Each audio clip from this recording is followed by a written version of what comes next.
Saudara, ratusan rumah di kawasan Kecamatan Prambon, Kabupaten Sidoarjo, Jawa Timur rusak parah diterjang hujan lebat disertai angin kencang.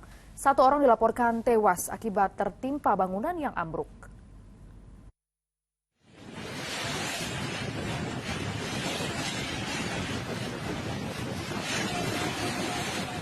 Melayang-layang di udara, tiupan angin kencang menyapu atap-atap rumah hingga pepohonan.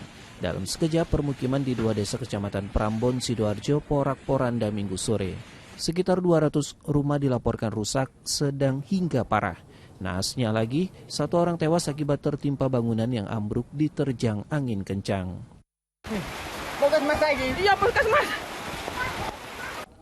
Sementara 1 warga lainnya mengalami luka berat sampai harus dibawa ke rumah sakit. Senin siang, pemerintah Kabupaten Sidoarjo mendata jumlah kerusakan dan korban terdampak.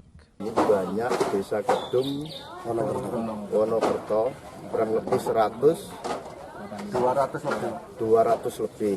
Ya, hari ini tak suruh mendata semuanya, yang rumahnya roboh, yang gentengnya itu tidak ada, yang ada asbes dan lain, tak suruh data semuanya, biarkan nanti di mapping. 1 persatu rumah itu, biarkan nanti dan segera dapat bantuan. Dalam waktu dekat, Pemkab Sidoarjo akan memberikan bantuan berupa terpal untuk menutupi atap rumah warga yang rusak. Kemudian mendirikan posko kebencanaan selama seminggu ke depan. Zainul Fajar melaporkan dari Sidoarjo, Jawa Timur.